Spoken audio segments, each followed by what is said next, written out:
Welcome to the March 17th, 2025 meeting. Please join me in a pledge of allegiance.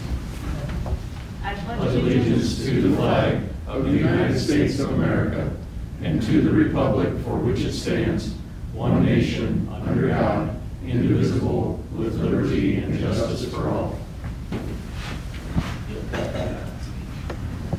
Item number 2 is approval of the minutes. So moved. I'll second. Steve? Yes. Jim? Yes. Rick? Yes. John? Yes. And Mary? Yes. Item number 3 is hearing of public concerns.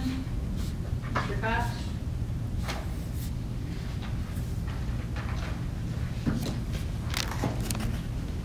With the weather having improved and the rains that we had this past weekend washing away any residual salt, I would recommend that the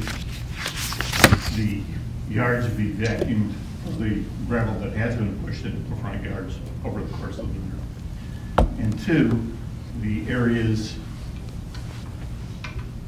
at the edges of the road surface have a much greater concentration of loose stone than other portions of the roadway. And as a result of that loose stone, I witnessed an almost accident last week involving a young girl who was riding a bicycle. The rear end went out, and if her mother hadn't caught her, she would have been face down in the loose gravel, which is quite conceivably have caused considerable harm to the girl. So, again, with the gravel problem has to be solved. There's a safety issue involved with, there's kids in the neighborhood that ride bikes up and down the street. You don't want them in the middle of the street. They ride on the edges, which is what they're supposed to do, but that's where the loose gravel is right now. So I would ask that you arrange to eliminate that safety problem. Thank you very much. Anyone else with any other, public concerns? With that, we will go on to the item number 4, which is the clerk's treasurer's report. Like we do every month, council's been given all of the financial records, bank reconciliations, and whatnot for the month ended February 28th. If you have any questions on that tonight or any other time, I'm willing to take those. Move 7. I'll second. John? Yes. Steve? Yes. Jim? Yes. Rick? Yes. And Mary? Yes. Item number 5 is a resolution. John, please number and read. Resolution number 18, 2025, a resolution to accept a $1,530 donation from various sponsors to the Parks and Recreation Department for the Fountain City Amphitheater. Good evening, council. Good evening. In front of you, you should have a list of our donors that we've received donations for the Fountain City Amphitheater. As you guys are all aware, the amphitheater is run solely on donations. So I would ask that you allow us to accept this donation so we can enjoy our 5th season out at the amphitheater. I would also mention anybody that hasn't donated yet, we're still taking donations. So if anybody would like to do that, we would still accept it. Can you do that online, Ben? Or we're not set up that way just yet. Okay. Okay. Yep.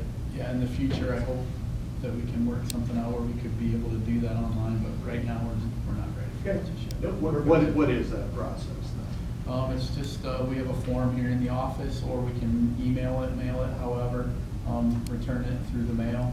So just drop it off to contact the your office. office? Yes, just contact the office. Yep, we'll get you set up. Okay. And these donations are the ones that make it possible for all the concerts and the just various events that we experience as a community. Anything that we do at the amphitheater through the Fountain City Amphitheater in our department is paid for through donations. So that's what those donations go right back into the product that we put out at the amphitheater during the summer.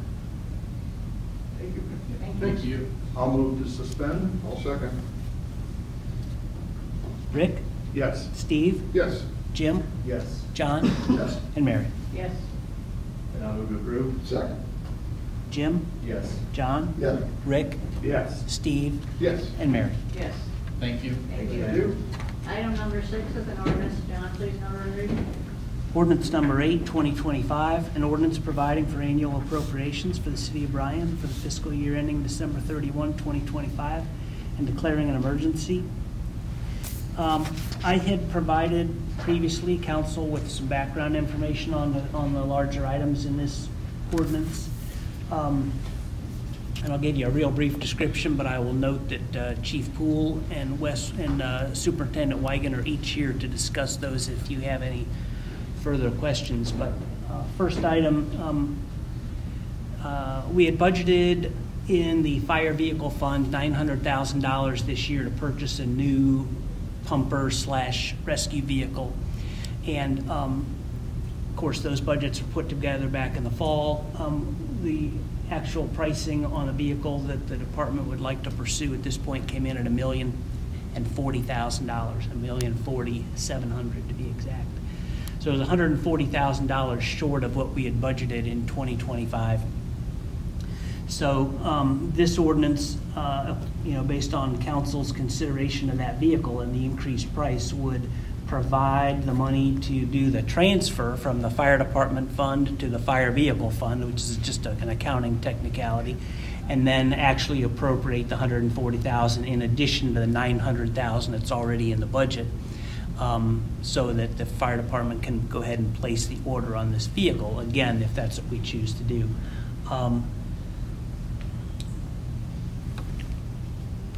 Question is, where does the money come from? The fire department fund, which is, we call it the 250 fund, it's that's where 3/10 of the, well, not 3/10, but a portion of the income tax goes into that. That has sufficient money at this time. It's got a little less than $2 million in the balance, and the $140,000 certainly would not break the bank. If we do get into a situation later in the year or going into 2026, maybe worst case scenario, we'd talk about delaying any additional transfers. We generally transfer some money into the fire vehicle fund every year to build that up. Most likely, if we needed to, we'd put off that transfer in future years for a year or two. We'll see. But the 140 is not going to break the bank on that fund balance. As to the wastewater treatment plant, and again, beyond my level of expertise, but we have a dryer, a sludge dryer at the facility that has been in use for some time. It's saved the operation lots of money over the years. I can't put a dollar amount on it, but it's at basically its end of life. Repair costs and or replacement costs are really cost prohibitive. I think we're talking $4 million replacement, and it doesn't save us so much money every year. You're talking maybe like a 40-year payback to get that recovered. So I think the recommendation from wastewater is to not repair that machine and to not replace it. What that does is add to the hauling costs that we have. We take that sludge material to the landfill. We save a lot of money by hauling it dry. It'll cost us more money by hauling it not as dry. And that's the $60,000 request for additional operating funds for 2026. And not unlike the fire department fund, that money is going to have to come from the reserve balances in the wastewater treatment plant fund. Again, it can afford it. I think in the next year or two, we'll be looking at probably having to update a rate study for wastewater, and we would want to be sure to incorporate that additional operating cost going forward. But in the meantime, I think it's a necessary. They don't have much choice in the matter. The other two small items were Parks and Rec related donations. What's the price difference though between the dryer and the extra haulage? I think Yeah. We pay maybe $50,000-$60,000 a year for hauling now, and the 60 would be an additional On top of cost for the hauling. Yep, exactly. I have a few questions.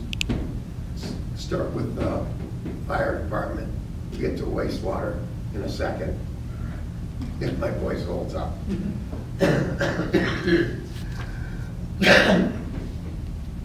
So, my understanding from this, very helpful by the way, John, this pre-prep information, is that it's going to cost us $30,000 more if we don't do something in the next 2 weeks, April. Is that correct? Yeah. And so my question is how do we lock in now? Council agrees to this, and then next process is we get a hold of Sutphen and. So I already signed a letter of intent pending council approval. So that truck is locked in and it's already built and it's ready to go. Because if it weren't already built, there'd be an even longer delay. On top of that, we really do need to replace this truck in the fire station, and it's pretty imperative it happens, which is why it was in the budget. If you guys pass this resolution and you go through all of this, there's a subsequent ordinance on item number 8 that would allow us to enter into this purchase agreement for this pumper fire engine through Sutphen. So that's next step later in the council meeting to do. The letter of intent was so that we could hold that while they had it, so it didn't have the increase, and so they didn't sell it to another community. And we made sure it said pending council approval, so that we weren't liability on a hook. But I think we had to get that to them last week, right? So we ran all that through Mark to make sure we weren't, if council did not choose to pass the ordinance on item number 8, then we weren't liable for that $1 million. Second question, what does this delay specifically do to future timelines for planned future vehicles? Because being on the budget committee, I know there's planned future vehicles. You mentioned some things, but I'd like to hear a little more if I could. Kind of address that. So, unfortunately, cost of vehicles are going up faster than we can put money away, and that's just the fact of it. I was doing some looking. The last engine we bought was in 2010.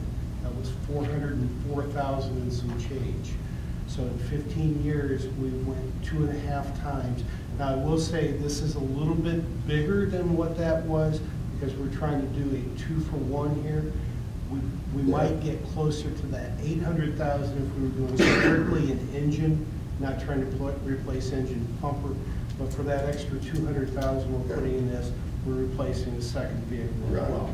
But in 15 years, about double. The previous truck, about 10 years, it doubled. So that metric is continued and all the way through. We're seeing it doubling about every 10 years in the cost of vehicles.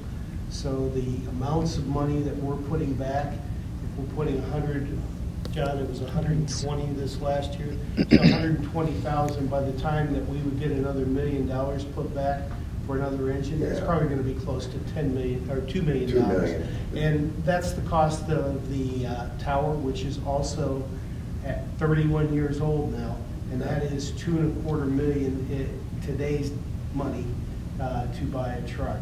So they're not getting cheaper. It's going to keep going up. There's going to have to be something addressed in the budgeting on down the road. Well, that's kind of this will move us down the road for that engine. Yes. Yeah, that's kind of my point of the question is the planning ahead. It became very obvious to me that we are not having enough put away to keep up with the inflationary costs of the vehicles. I get that. So the obvious question is, for the current budget committee and you and the mayor and whoever else, John, is how much do we need to put away? If 100K isn't cutting it, how about 250? If the answer is 250, then the next question is, and that's coming where is it coming from, right? And the answer is wastewater. He is spending all your money today. Just kidding, Wes. Just kidding. So the other piece, there is a FEMA grant available for the ladder truck. Our ladder truck is not old enough yet to qualify, but in the next 2 or 3 years, we think it will be. So that could potentially give us $1 million. You guys see what's going on in Montpelier where they're asking for a short-term levy of 9 to 10 years or whatever it is. That is in part because they need a ladder truck.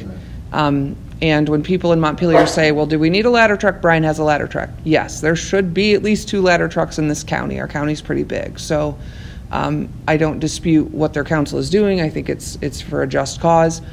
But I'm not a voter in Montpelier, so that's not my decision to make. But there are avenues 5-10 years down the road that we're all going to have to look at based on what's available with those FEMA grants, what we have in our reserve, what we're doing with the general fund, because right now we have 3/10 of an income tax that does go towards that. Correct, Mr. Leonard? Yes. Okay. It became obvious to me, someone who's been on the budget committee quite a bit the last number of years, that it's gone up more than we anticipated. Perhaps we need to anticipate more, but that's an issue. I agree with them. That's an issue for not now. Third question has to do more specific with the agreement. I did like their previous date, of March 3rd, 2035. I understand. Thank you for correcting that, but that gave us 10 years, and I was good with that. They would not be. Under payment, final payments, it says final payments shall be made at the time of final inspection at the taxes. Got it. Are there any payments prior to the final payment at pickup? As I'm reading this contract, this is the final payment will be the payment. Right. And that's part of the benefit of what they're calling a stock vehicle, even though it lists out as a custom vehicle, because it's in process. If we did not buy this, somebody else is going to buy this. No, trust me, I get that one too. Thank you, though, for bringing that up. Under final completion, it has January 2026, but it says the apparatus and equipment being purchased hereunder shall be completed within approximately. Does that need that date, John, or whoever, need to change something that says, is January 2026 that drop dead date? If it is, that's going to work. If it's not, does it need to have a little more flexibility where it says something like sometime in the next 10 months? Do you get my question? I do, but I don't think it'll make any difference. So, I mean, they're estimating January, but they're using the term approximate. We will have the full amount appropriated. We'll have it encumbered. It won't matter whether it comes early or if it comes a little bit late. We'll have the money set aside. Money-wise, but does it matter to us on the delivery side? Let's say we don't get it until March 2026. Is that a problem? Our anticipation was that we were going to be 2 to 3 years on this build, so we kind of walked into something. Okay, so you're seeing this as, they're not seeing this as the next 2 to 3 years by saying approximately 2026, are they? No, this is a truck that is already programmed to be built this year, so they have already got the engineering done. They've already got their whole line of everything that will go into the truck. The few minor things that we asked to change are easy to fall in line. It's not specialty items that they will have to acquire. So this is right on through. Okay. It's just like ordering a car in the assembly line that's already scheduled to be built.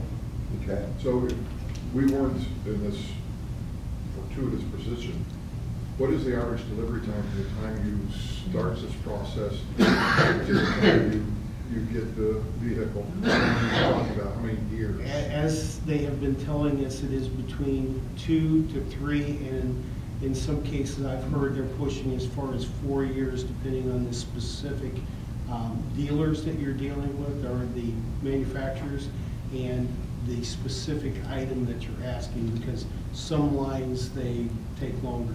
A tower right now is, from other manufacturers, is pushing 4 years right now. So we're lucky in regards to the January 2026 deadline, partly because it's a vehicle that is stock. It meets our needs. What we were looking for, I didn't know that they were now building as a standard body style. So that's changed in the last 10 years. So we found that out a few weeks ago, and there were, as well as Sutphen, Pierce has also got something similar. When we get to the next item, I can talk a little bit about that if you want. So, under my final question for the fire truck issue is, under warranty, it says for a period of 1 year from the warranty registration date, unless an extended warranty is purchased. I'm curious, on a $1.5 million capital investment, how much is the warranty, approximately? If you don't know, that's okay. No embarrassment, that's no such a deal on a whim. But do you happen to know what the warranty cost, extended warranty cost would be? That's one question. The next question is it worth it? Are there, what's covered under the warranty? You see what I'm saying? Yeah, a lot of the things that end up happening, if it's not a manufacturer defect, past that 1 year, we've had issues with other trucks in the past. They usually show up within 30 to 90 days, and you get those dealt with. The idea that you're going to have a manufacturer defect that is out a year in, we've got bumps and rubs, and they don't cover those. Okay. It won't matter what we do. You drive over the railroad tracks a little too hard and shake it loose, they're not going to cover that. So irrespective of the cost of the warranty, am I hearing in there, you don't find value in that? Typically, they don't, because there's so many exceptions to the warranty of just normal wear and tear that So it's a BS warranty. Okay, Yeah. I'm good. Yeah. I'm done with the wireless and ready to go on to dirty water. You know, Wes gets abused enough by me every day. No. Well, that's okay. I only get my shot once every time. Yours are, the questions I had for you weren't much. Under it says that there's a $60,000 request to cover the additional cost from 2020 through 2025. That's like, what, $6,000 to $7,000 a month or something like that. And so if we don't buy, some of this has already been answered, if we don't fix it and we haul it, it's going to be about $80,000 or so a year additional, and it's going to take multiple decades to get the return on investment of that. That I get. The question I have, is there any other options than, because I understand drying it, is this the dry stuff that Dean used to come pick up and put on? Yeah. Is there any other options for this wet poo-poo that instead of drying it and taking it, is there anything else that can be done with it instead of paying $80,000 a year? Well, there is the option of putting Class B, which is what this will be, on farm fields. The trouble with that is with the phosphorus rules today, like many farm fields do not, they just don't have the capacity for it. Yeah. Part of the drawback is back in the day, we used to handle all the sludge that left the plant. And when I started there was myself and another guy, and we drove truck 8 hours a day, 5 days a week. That was how it was.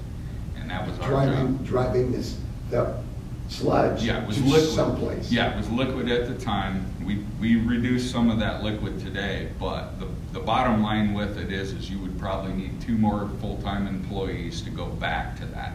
Okay. Or you would need to find an operation that was willing to withstand the cost of hauling that themselves, all the storage area that has to be built, all the regulations that must be dealt with, which aren't terrible, but most guys that we checked into this when Alan got out of the business of taking our material. We checked into this, and there's several problems, quote unquote, and they're not insurmountable problems, but the trouble is the investment is high to get into the game. Alan already had a lot of the equipment that he needed. So what you run into is when somebody really starts checking into what it's going to take to handle that material, they figure out right away that fertilizer's pretty cheap and they're not interested in it. You throw the regulation Even now? Even now, Okay. yeah. You throw the regulation in there, which aren't terrible at the end of the day. They're definitely doable, but the farmer that takes it becomes liable, but the important thing to us is the city of Bryan remains liable for what they do with it. It's not just gone when it leaves our place. So we factor that in pretty heavily into our equation as we were looking at this. We can't have them sign off saying that we have. No, PA says how they store it, what happens with it, how they apply it to the field. Every bit of that comes back on us if there's a problem. So there's some liability there that you can't shake off by giving it to somebody else. It goes to the landfill, that liability is gone. So there's value in that when we did the equation on, you know, whether we should go forward or not with a repair. There's companies out there that are happy to take it, but they want us to pay for it. So at the end of the day, the paying for it is a wash versus just doing what we're doing now. So no reason to take on liability because that liability remains even if a commercial entity takes the stuff from us. It doesn't make any difference. So you get that, you put all of those things together, and the Class B option is why most towns are away from land application on farm field. There's still a lot that do it, but there's fewer and fewer, and the bigger the city gets, the less you're going to find people doing that, just because of all the issues that go together with it. That makes sense. That answers my question, which is basically there's no immediate viable option. No, not in my opinion. Fiscally, for the citizens of Bryan, like no, this is the route to go with it. We pay a little more year to year, and that's just a fact that you can't get away from. But when you start to look at replacement costs for the equipment itself, like that machine will be dead twice. We'll have to buy it twice before we'll ever pay off that first one. That's just the bottom line. Thank you. Oh, sorry, my apologies. So the 60,000 is going towards, as I thought I understood, it was going towards more the additional haulage cost. Correct. So how are we hauling it now then? Because then you start talking about, you know, what we used to do and how we used to haul it and everything. What's the, can you help me a little bit more, please? Right now, so what we did when we did the dewatering project that kicked off and was finished in 2024, part of that design was we designed in the ability to, instead of putting that, what we call cake, over into the hopper that feeds the dryer, we also put a route in there to be able to fill a roll-off tub and get rid of it, because we knew at the time that dryer was on its last legs. We actually, in the early engineering of that project, looked at replacing the dryer, and that's when we could see at that point like that was going to be a no-go. We had hoped that we would get 5 more years out of the machine. We've got good guys out there, and we know how that machine works. We can work on it. The bottom line was that we could see, like, the writing was on the wall. Every mechanical thing only has so much life unless you're willing to pay more than it's worth to fix it. So we looked at it. We decided, well, we were going to put a route in because we knew someday we were going to that. We had hopes that maybe we could squeeze 5 more years. We were just looking to get everything out of it that we could. The machine's already paid for, so it made no sense to just turn it off for no reason. Once we got going, we had a failure that we weren't counting on with this thing. It's expensive. Just to fix what's failed on it right now, it's over $90,000. And so when you start adding in all the things that we know are failing at this point, like that number spirals way up. And at the end of the day, we got the route to get rid of it. It's hauled by ARS, hauls the stuff for us. So Okay. yeah, we had looked into buying a truck of our own and getting a guy geared up to drive that, but at the end of the day, the investment cost to get in with a truck, you just can't break even on that in any reasonable amount of time. So we're kind of at the nexus of, you know, what it's going to take to do the job and what it's going to cost to do the job. And this is the right spot for it, we feel. So the 60,000 is a good financial move versus some of the other options that are on the table? Yeah, and just to be clear, that 60,000 is just an additional amount of money because we were hard on our budgets this year, and so we might have had 2 years ago, we might have had the money to find a way to take it from here and there and make it happen, but in this case, like the hauling appears to be, we've only got 2 months under our belt, but the hauling appears to be, it's going to be between 120 and 130.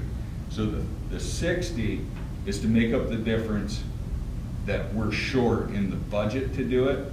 We had, 40,000 that we could move out of maintenance that we would have spent on the dryer had we kept it running. So we moved that out to get us to 100. We took 100, or the first 20 that we've spent this year. We've taken that out of the utilities line item budget that we already had in place. So all we're trying to do is just fill the gap that we know is coming further on in the year. We're just getting out in front of it here. Thank you, Wes. Appreciate that. Thank you. Is this a long-term solution then? Yeah, I think it is. Most towns, once you get to the size of Bryan, most towns, this is exactly what's going on with it. Yeah. Is that it? All right, thank you. Yeah, hope it's fun. I'll move to suspend. I'll second. Steve, Yes. Rick, Yes. Jim, Yes. John, What are we motioning on? I'm sorry. Just The ordinance Just to to suspend. suspend for the ordinance providing the appropriations. Yeah, give me a number. Number 6. All right, thank you. Yes, I just wanted to know, that's all. Don't panic. I move to approve. and Mary. Yes. Oh, Oh, sorry. so now we need motion to, Now, I move to approve. sorry about that. And I'll second. First was, John and then Jim. sorry, John, Yeah. Jim, Yes. Rick, Yes. Steve, Yes. and Mary. Yes. Okay, item number 7 is an ordinance. John, please number and read. Ordinance number 9, 2025, an ordinance providing for the transfer of funds for the city of Bryan for the month ending March 31, 2025. I move to suspend. I'll second. John, Yes. Steve, Yes. Jim, Yes. Rick, Yes. and Mary. Yes. Now move to approve. Second. Jim, Rick, Yes. Steve, Yes. John, Yes. and Mary. Yes. Item number 8 is an ordinance. John, please number and read. Ordinance number 10, 2025, an ordinance authorizing the mayor to enter into an agreement for the purchase of a custom pumper fire engine from Sutphen Corporation in an amount not to exceed $1,040,700. Right, so this is back to a lot of the things we just talked about. We actually looked at 2 different manufacturers, and we talked about this. Sutphen and Pierce, they were similar in vehicles. They came back, Sutphen came in about $20,000 higher. These are state bid pricing for what they would pull off the line. They've already bid those out, so we're just building out what we needed. We looked at Pierce, there were some additional items that needed added.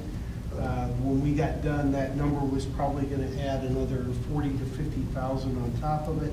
So we were getting close to about 1.1 with the Pierce. Very similar vehicles, very similar quality of manufacture. Everything in the house right now is Sutphen, except for one engine, which is a Pierce that is almost 40 years old right now.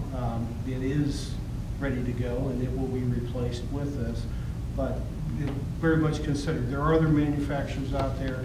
Again, it's what you're buying. You want something that's going to last 30 to 40 years. Both of these manufacturers are good.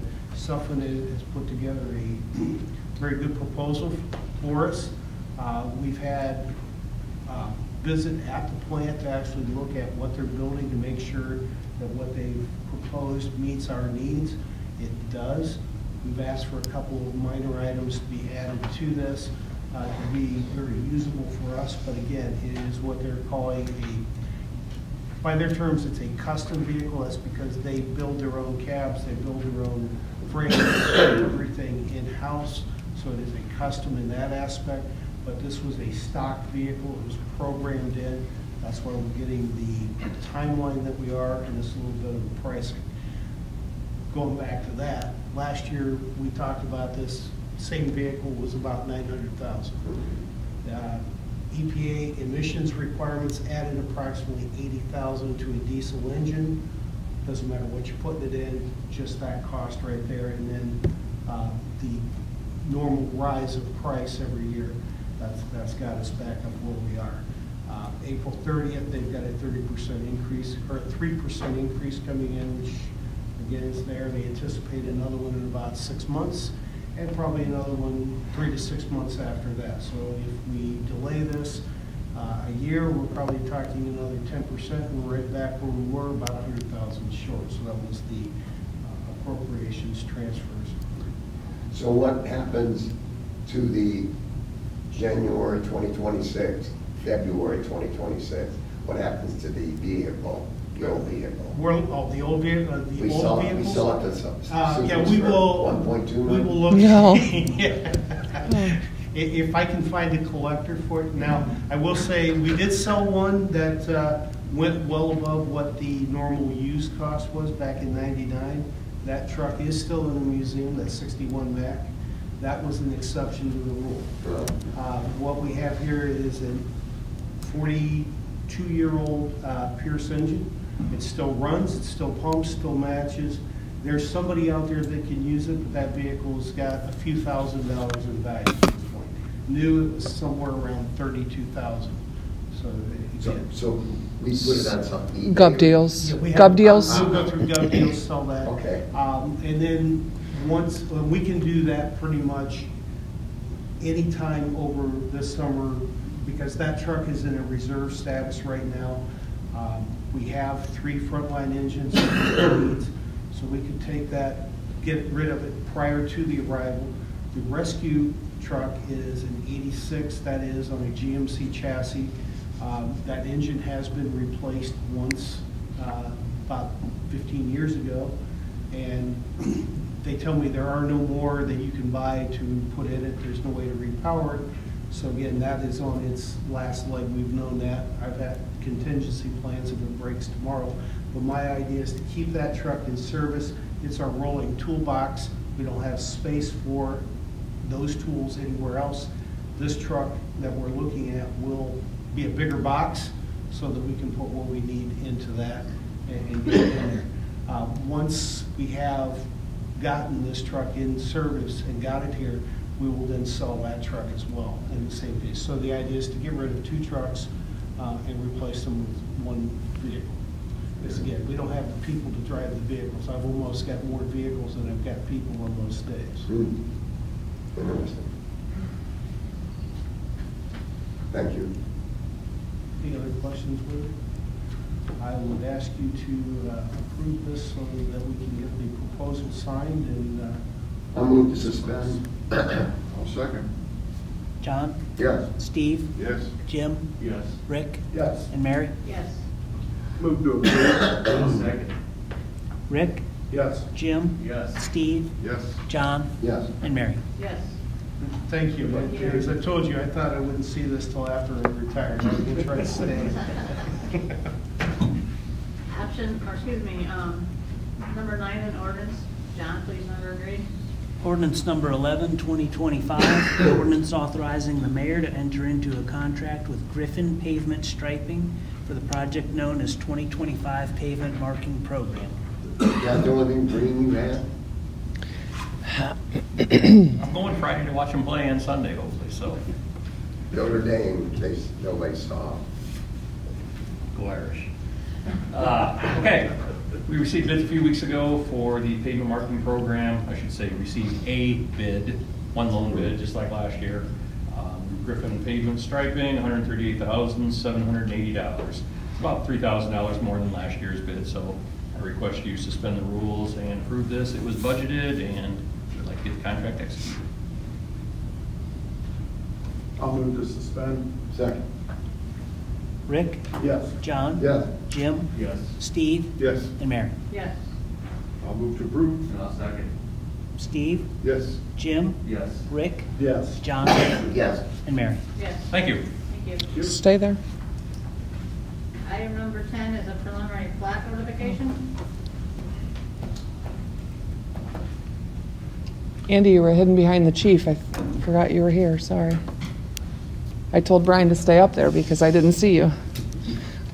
Good evening. At the March 3rd Planning Commission meeting, the Planning Commission recommended approval of the preliminary plat for Autumn Chase Phase 4. It should have been included in your packet, copy of the plat and minutes from the meeting. This is different from years past when we updated the zoning code. We tried to speed up the process for plat approval. Previous years you would have to approve this. Now it's just a notification. The contractor will be working on construction plans and the final plat, which will have to go to Planning Commission, and then it'll come to you guys for approval for the final plat. I have just a couple of questions. My understanding is that that'll go down, it'll make a curve, and then there'll be a cul-de-sac at the end of that, is that right? It'll be a temporary turnaround. Okay. And then this is just curiosity, what's the purpose of the open space? That's a planned unit residential development requirement. In phase 1, they had a pond, which I'm told the pond is removed. It's kind of hidden, it's behind all the houses. But as part of a planned unit residential development, you're required to have restricted open space, just green space. Just the green space, Yeah. okay. You can put playground, you can put features in it. Right now, the only plan is green space. So. Okay. Have any of these lots been sold? Not yet, not yet. They can't be yet. Right. It was a trick track question. I'm assuming he has people interested, but Yeah, well, hopefully. And they would be aware, obviously, as part of the purchase agreement, that you're gonna have a additional cost of what, $3,000 a year or something like that for the assessment? that's Did I the not next do that? item. Oh, I'm sorry. Same, the question, you can address it when it's appropriate. Are we good? Okay. Okay, item number 11 is a resolution. John, please number and read. Resolution number 19, 2025, a resolution declaring the necessity to assess parcels for roadway and utility infrastructure improvements associated with the development known as Autumn Chase Phase 4 Planned Unit Development to the city of Bryan, Ohio. Long story short, and then I'll give you the long story. Mr. Welling is requesting that the city install the infrastructure and assess the lots for the infrastructure. This has been done in the 70s, 80s. It's been done year after year. I have not done one here at the city of Bryan. Typically, the developer gets his plans and specs around, builds it, turns it over to the city, and they build it to our specs and whatnot. But just with the finance and everything, we're going to try this. So there's multiple steps to this whole process. I'm just going to give you a quick rundown. We had a preliminary plat hearing, which Andrew discussed on March 3rd. The developer is preparing at his expense the plans and specifications that covers the street, sewers, water line, and the electric conduit infrastructure. anything that typically the developer would provide in these plans, he has in those plans. Sidewalk? We're getting there. Sorry. We need to pass a resolution of necessity tonight, which all this does is it just, he asked for it, you're saying, okay, we agree, and then I serve him that notice, this resolution, if you guys approve it. Next couple steps, he'll have to do a final plat approval, which I'm going to ask you to suspend the rules when we get to this point and approve this tonight, just because of the timing, and I'll explain to you as we're going here. Final plat approval, if he can get everything around, we may have a planning commission meeting April 7th. If that is held and approved, it will come to your office or to this meeting on April 21st for approval. If that happens, I'll also ask you that night to advertise for bids for the street improvements. Now, mind you, we'll fund this out of the 0.5%, out of the 401, 0.5%. We'll ask you to appropriate the funds for it when we award it and so forth. But so end of April, I'll ask you for permission to bid it if everything falls in a row. Then by June 2nd, we'll have the bids in, and I'll be back here, hopefully, asking you to award the project, which is where we'll appropriate the funds.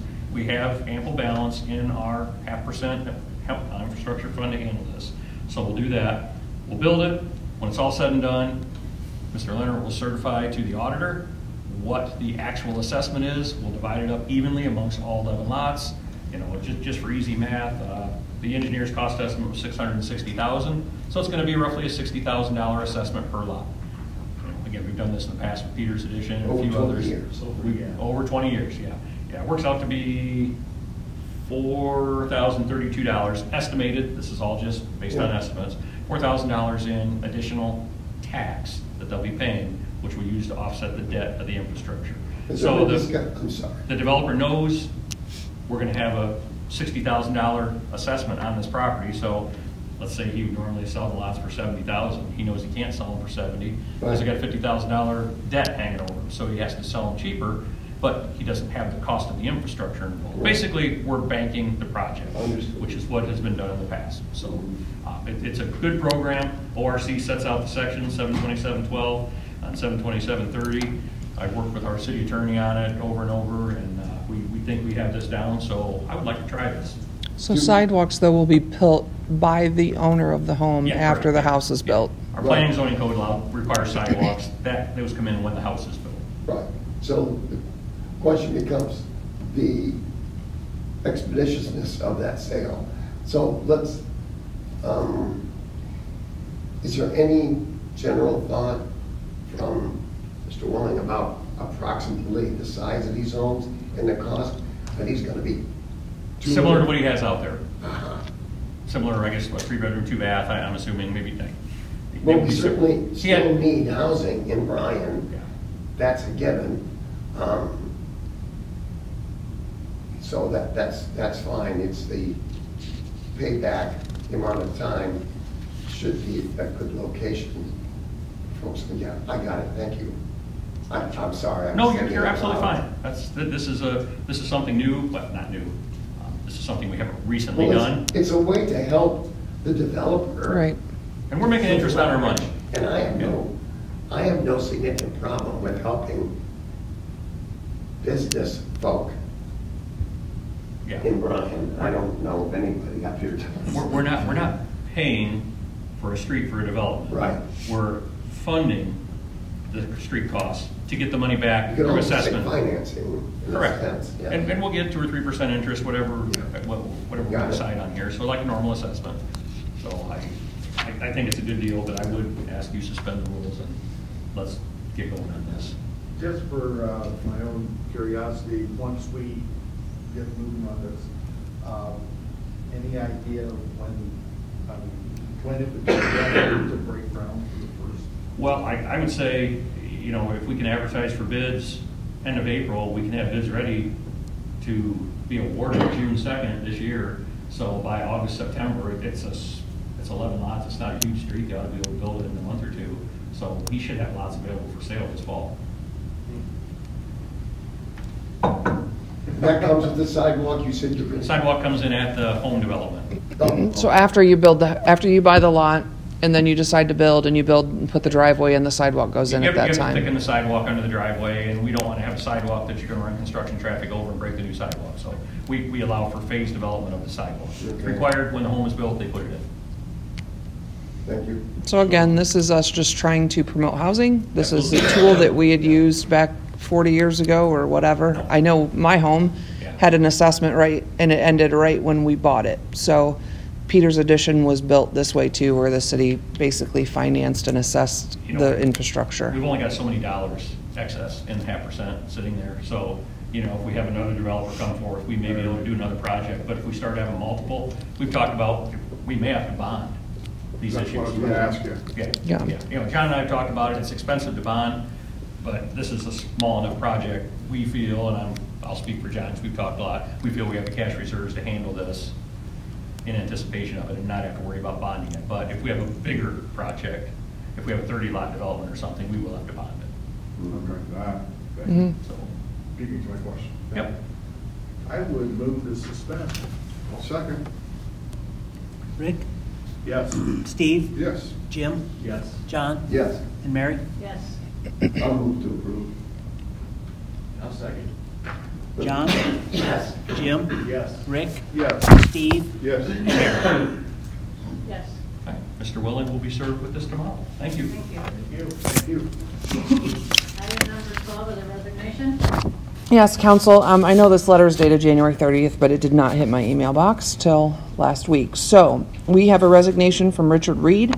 He had been on the Port Authority since he left council 8 years ago and had been volunteering for that. Obviously, in the last few years, Port Authority kind of revamped into this housing conversation. So he was on the Port Authority for all of that. I asked him to stay on because he has a great financial background and also a wealth of information on city and zoning and all of our rules and regulations. He was willing to do that, but I do know after his many, many years on council and then his last, 10 years on Port Authority, he's probably given about 30 years of city service to this community, which we're really grateful for, but he is really wanting to retire from those things. So we have his resignation that you can approve, and if you could also then approve his replacement, which is Joe Kimball. And if you don't know who he is Bill and Pam Steele's son-in-law. So they just relocated both of their adult children back to Bryan, Ohio, which we're pretty excited about, but Joe is Megan's husband, in case you didn't recognize the name. And I'm asking that he be able to fulfill what's left of Mr. Reed's term, which will expire at the end of this year. Probably will bring you another letter in December or January asking for an 8-year appointment. Well, I'll move to approve Dick's resignation and his replacement with the understanding that Dick has done a tremendous amount for the community and actually the county. He was on the Quadco board when I was at Quadco. He's been on multiple boards, and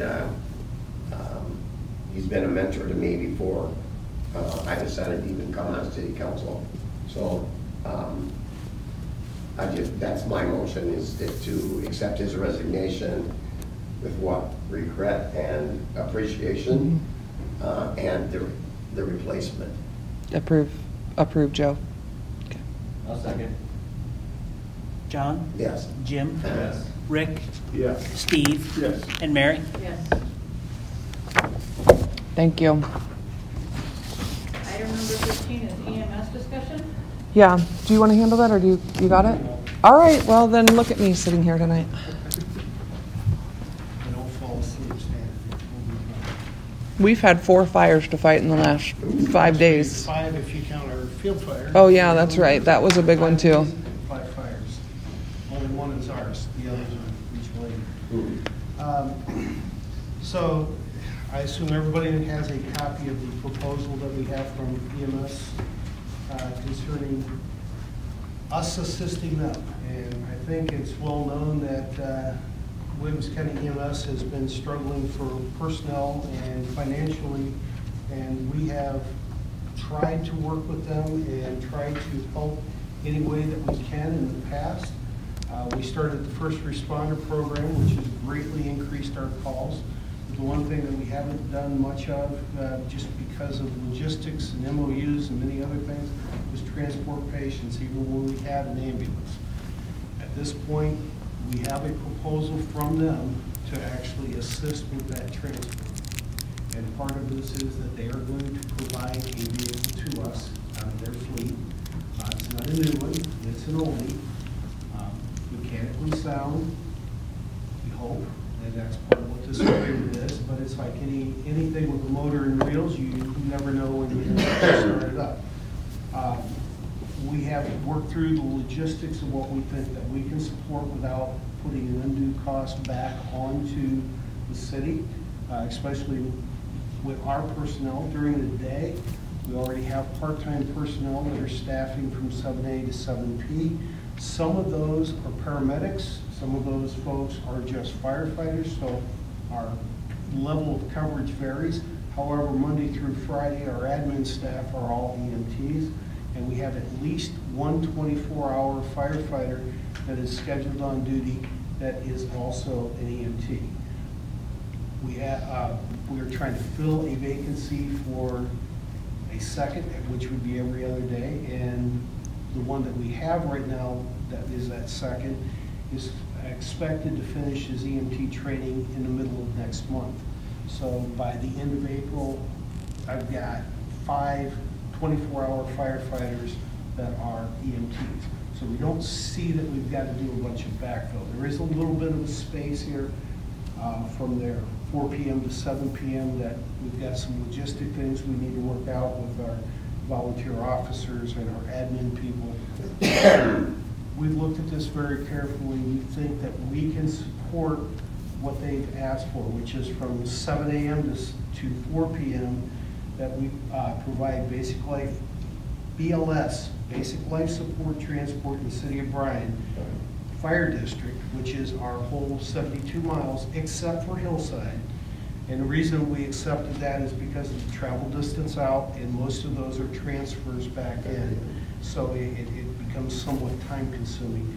There aren't that many going out into Jefferson Township. They do have, we're making most of those as first responders anyway, so we're putting people out. It should not take us away any more than what we are right now. Now, I do want to clarify, this is basic life support. This is not paramedics. This is EMTs. So we are not doing the paramedic thing. We're not equipped that way. We won't be staffed with paramedics. They don't have the narcotics that we have to deal with. So that there's a lot less that we're doing, and there's some runs that we still will not be able to transport because they are ALS transports. They are still going to support that. The idea is to make that life squad more available throughout the county. They may show up, they can go right back in service, take a next call. We've had days where we've had 4 to 6 back-to-back calls within the county. Last week, we had 2 at the same location. We went as first responders. While we were in the facility, they had a second patient in that same facility. At the same time, they had a multi-vehicle accident up on, it was 20, I believe, up on 20. So up in the northwest portion of the county. And they were trying to get ambulance support out of Indiana, which they could not get to work with that accident. So it drew more resources north. And for the second, they were actually looking at a Defiance County ambulance to come up into Bryan to make that transfer in town. This is something that we can help with, and we can take some of that pressure off of them and hopefully keep their system a little bit more in service, I guess is what it is. It's not adding a lot to us. Yes. Give away my age here, because I remember when the funeral homes were also ambulance people. So, that was somewhere in the 70s, and I'll say that because I had to do the research on it. When EMTs first came to Williams County, the individual communities actually housed the EMT, the units and everything. Is that kind of getting back to where that was? Well, the issue there is, again, that was a volunteer service, And if you go back into the history, even with the fire service, same thing. Most fire departments carried a full roster and had a waiting list. The ambulances that were out there that the communities had, and each community initially stood up their own, and they supported it. Some communities had enough staff, they were running 2 ambulances. They're somewhere in the late 70s, there was a consolidation to bring it all under one umbrella, and they formed the county EMS in that, with an agreement, and most of that equipment merged in. They still kept it in the same places. It just makes it a lot easier with one overhead. You've got one billing system. You take a lot of the overhead by bringing it all together, and it made sense to do so. As those volunteers kind of aged out, we'll say that, and the training requirements increased, because at that time most people were EMTs. Paramedics were few and far between. They increased that skill set, the training requirements increased, the oversights increased, the billing has gotten lopsided so that you can't get from Medicare what it costs you to make the run. All those things have worked against the system, and then as more and more calls come in, some people say that's too much for me. They have to start providing the 24-hour service because they're doing that. That decreases the calls for others, so now I'm not running, so why do you need me? It's a double-edged sword when you do that and you get into a decreased volunteer. There are some medic units that are essentially running with paid on call in other communities, and they're trying to keep that going. It would be great if you could bring that back, just like you could bring back the volunteer fire service, and we can do that and supplement it with full-time to take care of the day-to-day task and some of the stuff, but it's just not there. So that's really what we're trying to do, is just help fill that gap. It's, quite honestly, it's going to be a short-term solution. There's something else that's going to have to happen, but it's going to buy some time to keep them hopefully solvent and functional, so we're not waiting 30 to 40 minutes to get an ambulance into the community to get somebody to the hospital that needs to go. And the other part of that is people call the ambulance today for things that back in the 70s, you would have crawled into the car and somebody would have drove you into the ambulance. That's just the way that things are today. I think it's, from what I've read, seems to be well crafted. The proposal, I assume it was crafted by both EMS and the city. Okay, yes. That's my first assumption. I want to make sure it was accurate. Second, I don't want to get into the weeds, but it mentions that we do routine maintenance. That can be a variety of things. The only thing mentioned is oil changes. Is that just an example? Like tune-ups, tires? Yeah, not even the tune-ups. What we were looking at was oil changes, light bulb changes. Okay. We need to change a battery. The things that we're doing with the fire trucks right now, no different maintenance than that. When it gets into engine maintenance, brake maintenance, we send that out. We're not doing that. Again, part of it is equipment that we have, and part of it is skill set and liability as well. So there's a lot of things that we can fix and repair within in-house, and we're going to do those. There's no reason to farm those out because it's materials only. But there are things that, we're not going to take care of. Obviously, we're not changing tires and remount and things like that. This Nick, before we remember, so what happens after 6 months? After the next 6 months, anybody can call it quits within a 30-day notice. But what happens after? So what happens after 6 months is we'll be able to evaluate if this has been too taxing on our firemen and their schedule. EMS will be able to evaluate if the 10% of what they recover that goes to us is really harming them in their balance, or if it frees them up so that they can be in other parts of the county. General community feedback, I think we'll get that within the first 6 months. We are not going to be administering IVs, so the hospital is going to get them basically from the gurney right in, and they'll have to do all of that. Right now, Williams County EMS does that. So again, BLS, right? Correct. Yeah. Yes. It scared me there. No. No, but we won't be putting in IVs. But again, my argument is if you're 2 blocks from the hospital and you have to wait a significant time for EMS, like why, if our firemen are already there, can we not just put them in the vehicle and get them 2 blocks to the hospital? So we're going to kind of evaluate how that goes. We're going to see how the 2 groups work together. I think, honestly, the commissioners are going to have us at a meeting every month during this process so that we're constantly communicating, you know, how the employees are working together, how this is working for the public, how this is working for EMS. And as you know, this has been a multi-year struggle. This is something we think is best for our community and our citizens. That's why the 10% was also added there. It's not a huge amount that it should impact them. And we're going anyway because they've allowed us to the last year and a half. Up until a year and a half ago, we weren't even paged out for these or allowed to be on scene unless they needed us to lift the patient from the house into the ambulance. So, we're going to flush it, or it's going to extend it. Yeah. So, but again, that's why we've been very adamant. We're not making. Amended. Yes. Yes. But that's why we've been very adamant on our side. Like, we're not going to put major cost into an ambulance because in 6 months we could break away from this, and we would have no use for the ambulance. They will. So, we're trying to protect the city while we go through this process. But communication is, I do not know. The communication systems are somewhat similar. Is that? No, radios? Yeah, everything's the same. We're all in Mark's radios. Okay. It's just a matter of changing to the EMS. And most of us are scanning across. We're hearing their traffic anyway because we're working with them so much. That's pretty easy. Paging system right now is all set up in Central. They are taking all medical calls through Central Dispatch, even though a landline may come into our dispatch. Because it's medical, it gets transferred out to them for the in dispatch.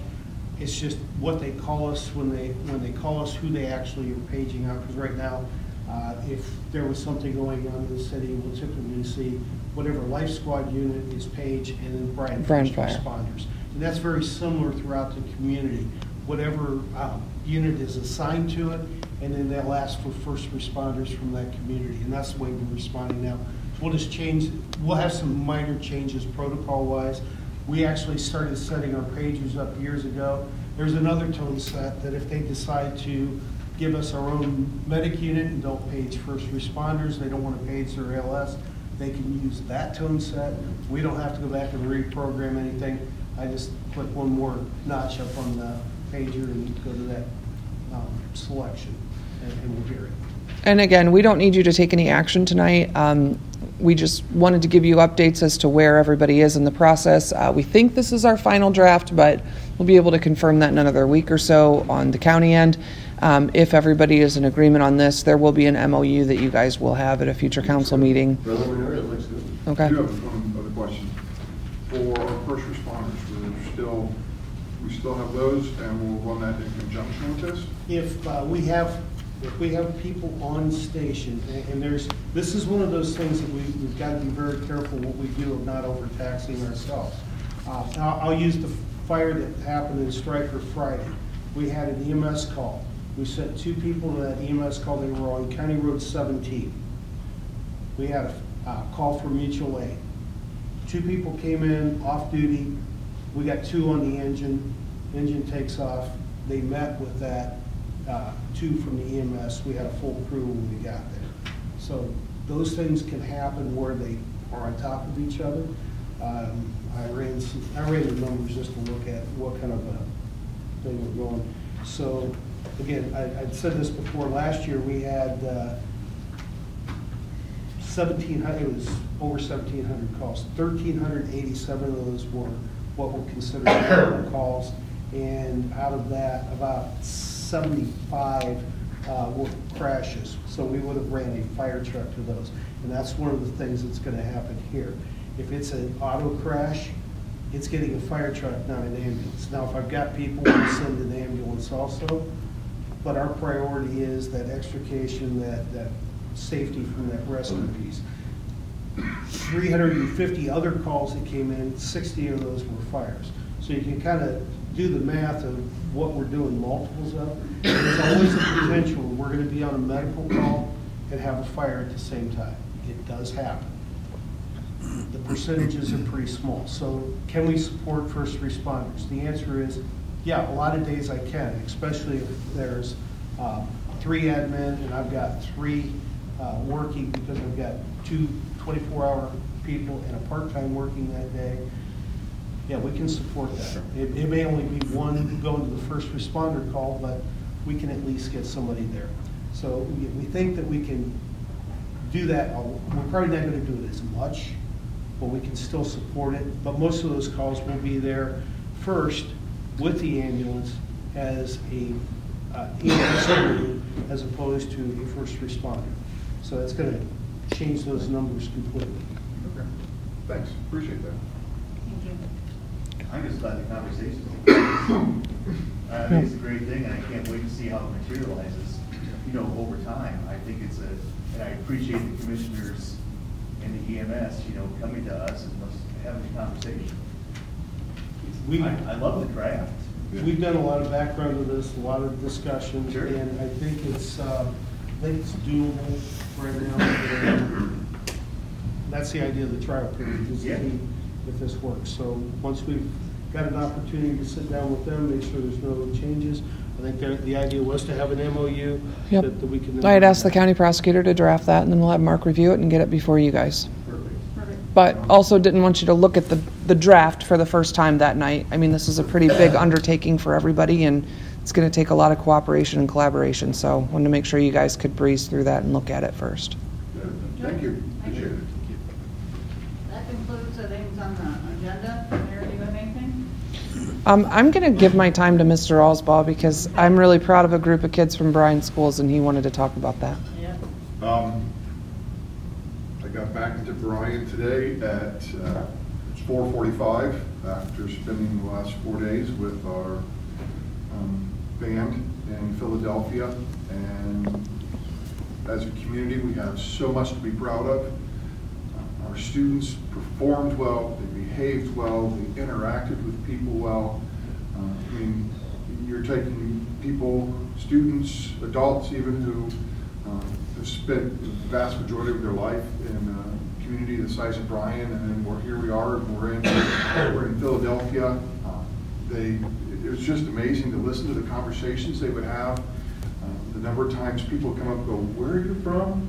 And where is this?" And there was just so many things that we would tell people about where we're from, and the whole point that we were there to perform.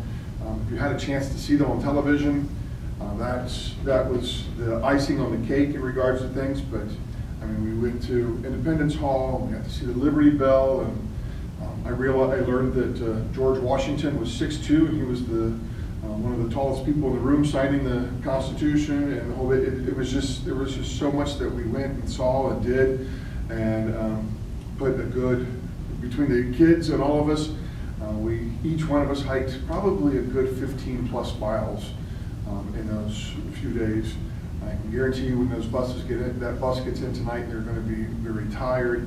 But as a community, we have so much to be proud of in regards to the staff and the students and the music program and the education programs that Bryan City Schools is putting forward. Thank you. And 2 days before they left, I bussed them to the band, not contest, but where they got a one. Oh, OMEA. They got a one for the first time. I thought he told me in like 14. It's been a long time since they got that. Yeah, our choir, our orchestra, and our band all got ones. They were yelling when they saw that one. Orchestra got a 1, a cappella got a 1, concert choir received a 2, and the concert band received their first 1, yes, and a number of years. So. They needed to walk those 15 miles and get all those cheesesteaks. Jenna, do you have anything? I don't. Department heads, do you have anything? Andy, we did not authorize you to stand. Just kidding. You might have saw in the planning commission meeting minutes, we approved a rezone. The reason that did not make it to you tonight is it was an oversight on my part. We need to have a public hearing before the next council meeting, so I just wanted to give you a heads up. We'll get that on the next council agenda and bring that forward to you then. with that, I'll take a motion to adjourn. So moved? Second. Steve, Yes. Jim, Yes. Rick, Yes. John, Yes. and Mary. Yes.